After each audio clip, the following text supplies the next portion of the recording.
एकदम soft juicy और जो जुगाड़ हमने लगाया ना लास्ट पे वो बहुत ही कमाल का था। अस्सलाम वालेकुम, मैं हूँ Asiya. Welcome to my channel. आज हम बनाएंगे मोतीचूर के लड्डू। कोई भी खुशी का मौका हो, कोई त्यौहार हो, फंक्शन हो, आपके घर में पार्टी हो, आप ये बनाएं, बेहतरीन बनेंगे। मार्केट के लड्डू भी आपको लगेंगे जैसे 14-15 दिन पुराने खा रहे हैं इन्हें बनाने के बाद, अनलेस अगर आपको फ्रेश मिल जाए तो वो अलग बात है। तो इसे बनाना बहुत ही ज़्यादा आसान है। सिंपल सी आपने चीज़ों का ध्यान रखना है, बहुत ही आसानी से बन जाते हैं। 1 कप मैदे का लिया है, सॉरी बेसन का लिया है, और 1 कप पानी का लिया है।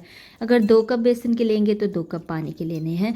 अच्छा, पानी जब आपने डालना है तो थोड़ा थोड़ा करके आपने डालना है और इस तरह से आपने मिक्स करते जाना है। कुछ चीज़ों का आपने इसमें ख्याल रखना है, बेहतरीन लड्डू आपके बन जाएंगे अगर आप इन चीज़ों को ध्यान में रखेंगे। पहली चीज़ कि आपका जो बैटर है वो बहुत ही ज़्यादा स्मूथ और बहुत ही ज़्यादा अच्छे से मिक्स होना चाहिए। देखिए जिस तरह मैंने इसे बैटर को तैयार किया, इसी तरह से आपने तैयार करना है। पिंच एक करीब येलो फूड कलर या फिर ऑरेंज फूड कलर आप डाल लें इसके अंदर, और दोबारा से आपने अच्छे तरीके से मिक्स कर लेना है।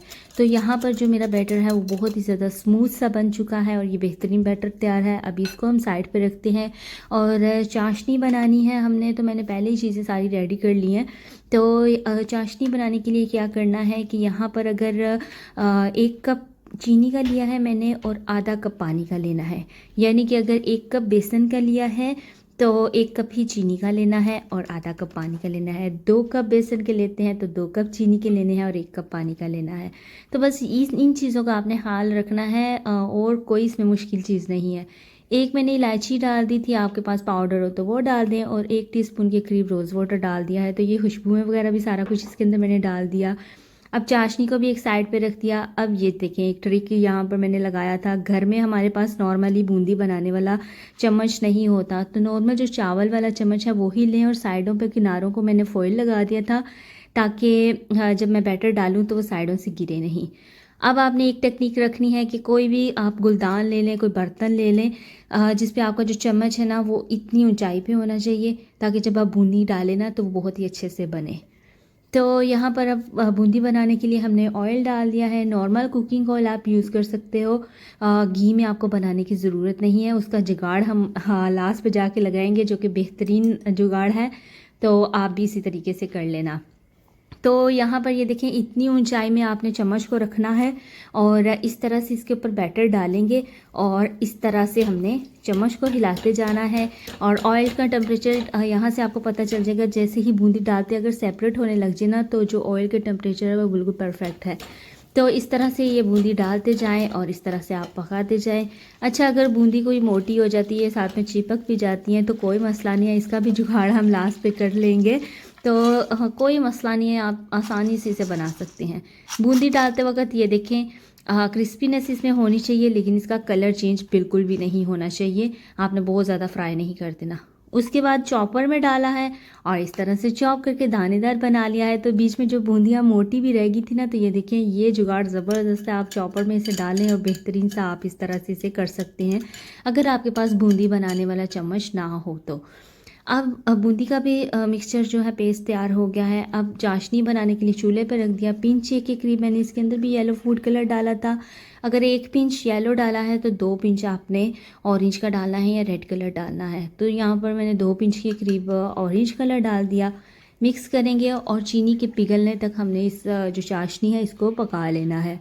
इसी दौरान ही जब तक चीनी मिक्स होती है इसके अंदर कुछ चीज़ें ऐड कर लेंगे। तो यहाँ पर जो हलवाई वगैरह से मिलते हैं तो वो तो मेलन सीड्स अंदर डालते हैं। तो यहाँ पर मैंने इलायची को निकाल लिया और एक ज़बरदस्त सा शाइन देने के लिए 1 टेबलस्पून के करीब आपने मक्खन डाल लेना है। मक्खन डालने से ये होगा कि एक तो ये पता ही नहीं चलेगा कि हमने जो बूंदी है वो ऑयल में फ्राई की थी। एक मक्खन का बहुत ही ज़बरदस्त सा घी वाला टेस्ट अंदर आएगा लड्डू के, तो वो ऐसे ही लगेगा कि आपने घी में पकाया है। यहाँ पर मैंने थोड़े से काजू भी डाल दिए थे, ये बिल्कुल ऑप्शनल है, आप अपनी पसंद के कोई भी ड्राई नट्स वगैरह इसके अंदर डाल सकते हो, लेकिन जो हलवाई होते हैं वो सिर्फ मेलन सीड्स डालते हैं इसके अंदर। तो बस यहाँ पर चाशनी तैयार हो गई थी। उसके बाद जो भी हमने बूंदी ग्राइंड करके रखी थी वो मैंने इसके अंदर डाल दी और एक दफ़ा आपने मिक्स करना है और 30 सेकेंड्स के लिए अब आपने चूल्हे को ऑन कर लेना है। यहाँ पर मैंने अभी चूल्हा बंद कर दिया था जैसे ही चीनी पिघल गई थी पानी के अंदर। तो बस अभी बूंदी का जो मिक्सचर सा हमने बनाया था वो डालेंगे। 30 सेकंड्स के अंदर ही आप देखेंगे कि ये बिल्कुल जो इसके अंदर पानी था ना वो अब्जॉर्ब होने लग गया था। और आपने बिल्कुल इसे सुखा नहीं देना, इस तरह से हल्का हल्का सा नरम होना चाहिए। तो इस पॉइंट पर ये बिल्कुल डन हो चुका है। तो इसे हम 10 मिनट के लिए कवर करके रख देते हैं और उसके बाद लड्डू बनाएंगे। अच्छा, लड्डू बनाते वक्त भी आपने ख्याल रखना है कि जो ये आपका पेस्ट है ना, ये बहुत ज़्यादा ठंडा नहीं हो जाना चाहिए, अदरवाइज़ जो लड्डू की शेप है ना वो अच्छी नहीं बनेगी। तो नीम गर्म सा होना चाहिए। लड्डू बनाने के लिए यहाँ पर मैंने 1 टेबल स्पून लिया है, ताकि बिल्कुल एक साइज़ के एक जैसे लड्डू बने। आप अपनी मर्ज़ी से छोटा बड़ा लड्डू बना सकते हैं, लेकिन यहाँ पर मैंने टेबल स्पून लिया था। आप इस लड्डू को ज़रूर ट्राई कीजिएगा।